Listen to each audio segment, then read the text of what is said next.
Hey, welcome back to the Guillemot Kayaks Workshop. I'm Nick Schade. If you've been watching this series, we've been building the Stitch and Glue Petrel Play, a kit sea kayak from Chesapeake Lightcraft. Bill's been helping me out with this build, but he's not here for this episode. I filmed this about a month ago, or over a month ago now. So in this episode, I'm doing the final finished coat of varnish on the whole boat. And let's get right to it. So I was up at Wooden Boat School teaching fine strip plank boat building, and then I was teaching a on-the-water kayaking class, advanced sea kayaking. Now I'm back. At the end of this week is a wooden boat show. I would like to be able to show this boat at the boat show, and we're very close. Bill's not here, so I'm just going to go ahead and do the final work to get this boat done. And at this point, I've put 4 coats of varnish on here. I'm not sure if this is all one video or if this will be the start of a new video or whatever, but we'll figure that out in due course. I would like to sand out this varnish. The varnish I used is a fast drying varnish that allows you to put on multiple coats without sanding between coats. So I've got 4 coats on here, and now I would like to do one more sanding before putting on the final finish coat. I'll use a little bit better protecting varnish for the final coat, but I would like to get these 4 coats all leveled out and smooth so the final coat really looks sharp. Since I'm running out of time, I'm not going to hand sand it. I'm going to go ahead and use power sander. I've got 320 grit sandpaper on the sander here, and I'm just going to go over the whole thing and level that out. So sort of the same process we were doing before with the level sanding and sanding of the epoxy. We're doing the same thing here. I've got some drips and sags that I want to level out, and this process with a fairly stiff backer pad on here will level those out and create a good prepped surface for the final coat of varnish. So I'll just get right to it.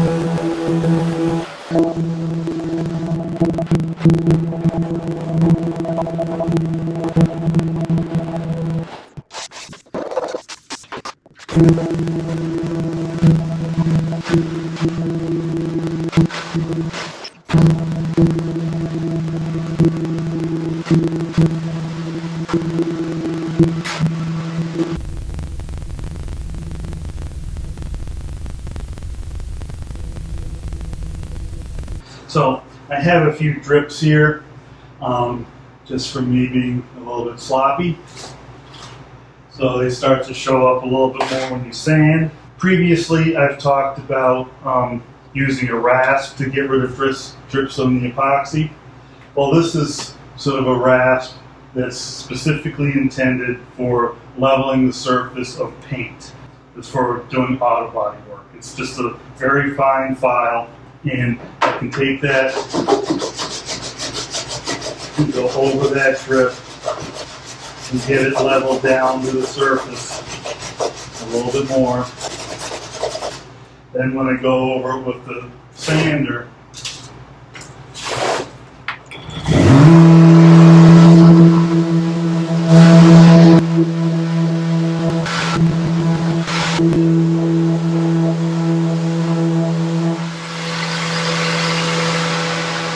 so again, I'm trying to level out this surface so when I put the next final coat of varnish on, I've got a really level surface here, and that next coat of varnish will level out perfect. One thing to note here is I applied these 4 coats of varnish that are on here about 3-4 weeks ago, so it's had a long time to harden, and the sanding works better when that varnish is really good and hard.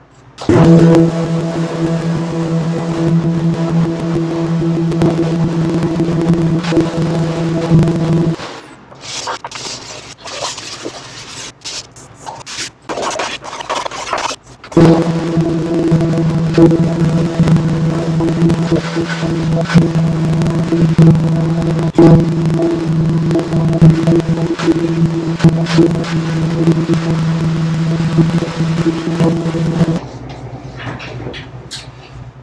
like when we were sanding the epoxy, I'm just sanding the flat surfaces with the power tool or with the most aggressive thing, and then I will come back and hit the heel and the chines with more careful hand sanding. It's very easy to burn through these sharp corners if you lean into it too much with the sander. So I'm just going to hook up a hand sander with some fine grit sandpaper on that and knock down those corners.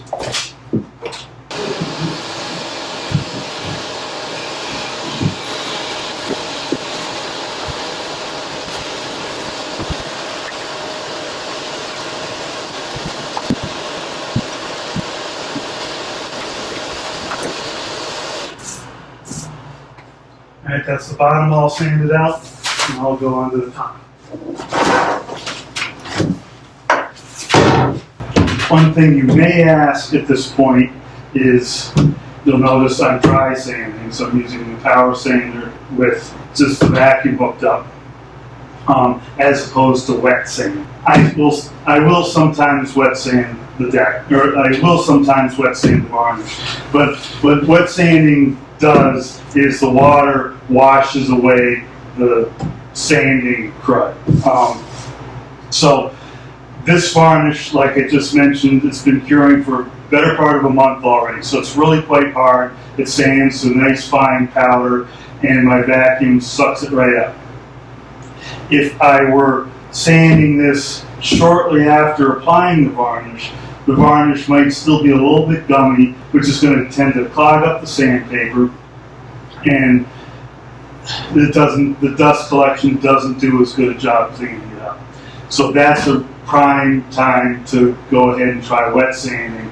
It might still gum stuff up a bit, but it does a better job of getting rid of the sanding crud. So bottom line, I wet sand when I've got fresh finish, and I dry sand when it's good and hard, and that makes good, fine, easy to remove dust. So I'm going to go ahead and work on this with the power sander on the big areas. Might come in with the hand sander on some of the sides here and some of the finer areas, but we'll just get right to it. Once again, I am replacing the sandpaper early and often. Good sharp sandpaper does a better job of this. It's faster and it levels more evenly than dull sandpaper. I'm trying to save some time, and I just feel my time's worth more than the cost of these sanding discs. I do keep the used ones, and if I have some hand sanding I want to do, they can come in handy.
I'm going to go directly into varnishing here. And what I'm trying for with this varnish job is the reason we're varnishing this boat is to protect the epoxy from ultraviolet. So just getting a bunch of coats of varnish on here is going to achieve that goal, whether or not you've got brush marks, drips, etc. So I'm taking it a little bit beyond that, trying to get a nice, level, clean coat of varnish. It's not going to be perfect. I can do better. Depends, again, on prep work. For my initial coats here, again, I used a varnish that allows me to put multiple coats on a day without sanding in between coats. The downside of not sanding between coats is it builds up kind of an uneven surface with lots of brush marks, and all the sags start to accumulate. You know, the reflections aren't going to be perfect off of here, but I think they'll be very good. So the amount of time, just like the whole project, the amount of time you put into the finish work will affect the quality of the final finish. The more time, the better your chances of good results. But I'm not trying for perfect here, I'm just trying for good. So I've sanded to 320 here. I've now I vacuumed any remaining dust off, and I've wiped it down with essentially paint thinner to get any contaminants off. And now I will go directly into varnishing. By the time I've got the varnish poured out and filtered, this solvent I have on here should have evaporated, and I should be ready to just apply finish directly. All the prior coats you've been working on, think of as practice for this final coat. You need to worry about maintaining a wet edge, so you want to move fairly quickly. Here with this deck, there's sort of all these chines which create a sort of logical place in between areas of varnishing. So I'm going to try and take advantage of those, but you also need to be careful varnishing over an edge like this. If you drag a brush over a sharp edge like that, it's going to suck finish off your brush and very possibly make a sag. So I'm going to try and brush parallel to those feature lines when I'm in that area, and try not to drag the brush across those feature lines too much. So I'm going to start filtering out the varnish and get ready for the final coat.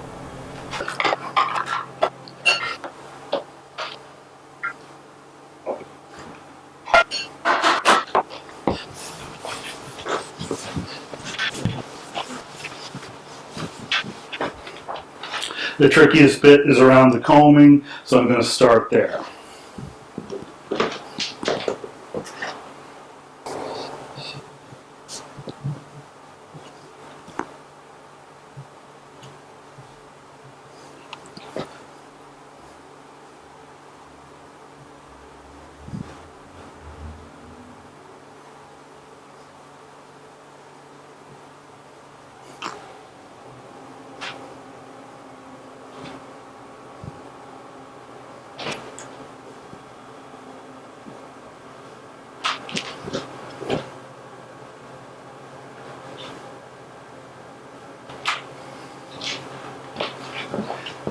I use a small brush for that just to get into the tight areas a little bit easier.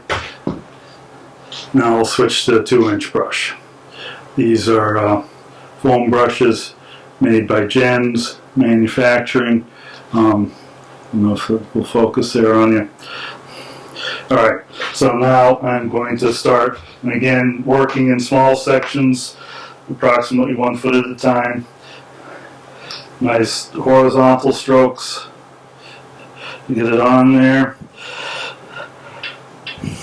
Vertical strokes to even it out, and then horizontal strokes again to tip it off. And then I'll switch to the other side so I can see what's going on over here. Get that done. And then not dragging the brush over that feature line and going parallel to it. And we'll go down near to the recess, hatch recess.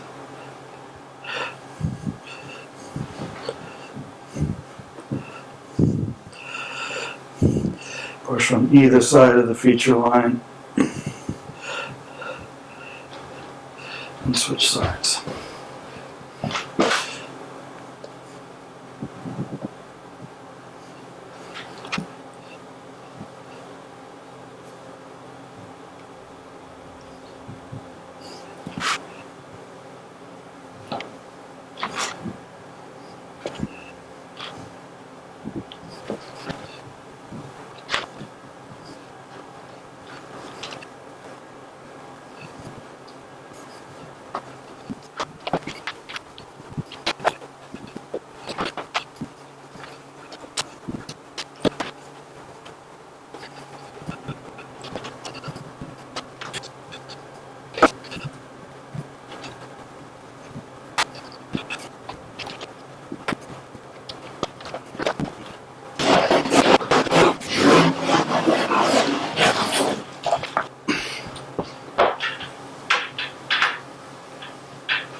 Okay, that's the final coat of varnish on the deck.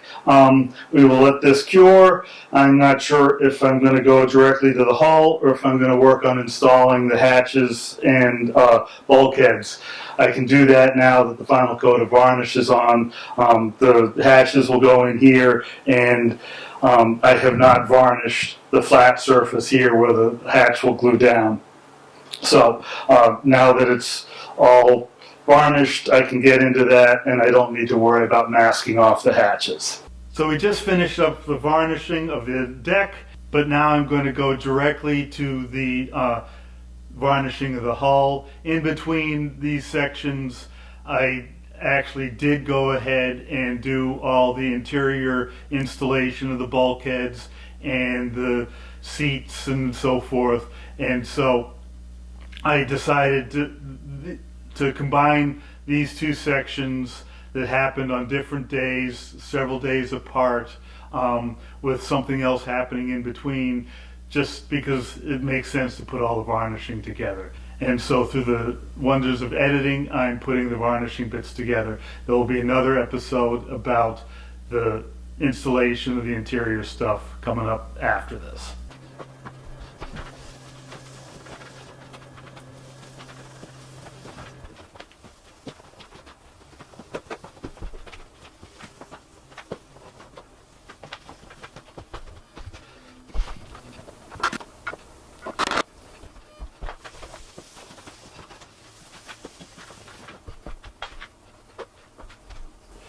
Alright, now all the practice you put in on all those previous layers, you're using it now to get a nice smooth coat. So same drill, horizontal, get it on the boat,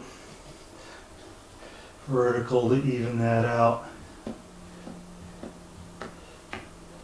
and then tip it off, going from dry into wet. Then switch sides.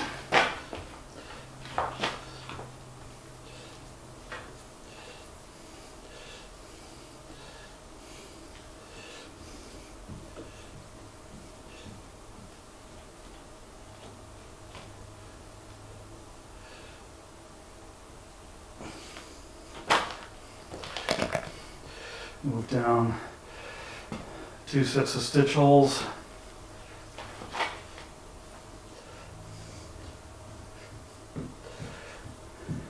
Don't brush across the chine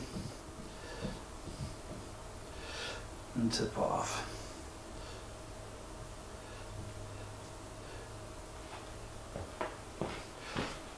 Here I don't want to get any down into the skegs. I'm not going to fill my brush above it.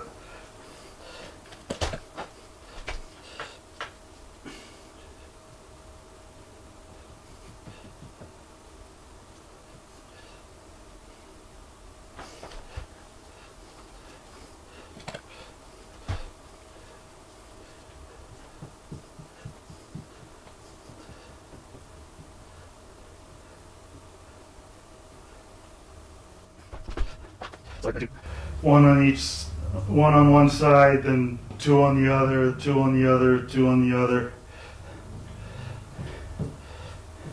Switching every 2 sections. That way, maintain the wet edge right up here along the keel line.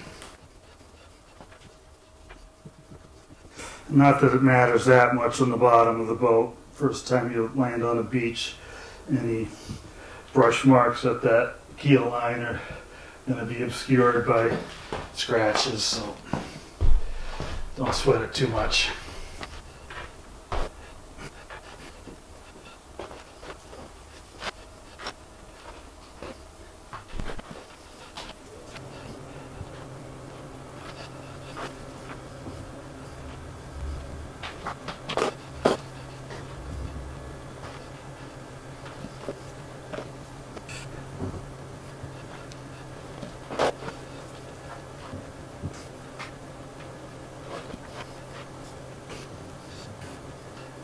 One thing to keep in mind with brushing here is the first pass here, this is laying varnish down. So I'm trying to get varnish on every spot of the boat. The next pass here is evening it out. So if there's not enough varnish, this should lay down a little bit more. And if there's too much varnish, it should suck up the excess.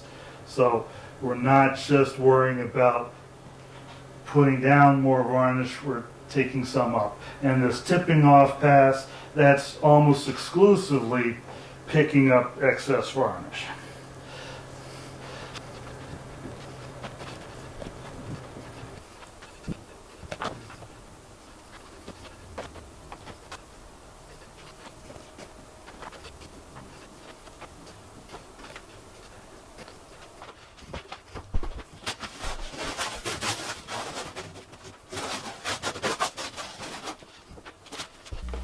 So that's the varnishing the Petrel play.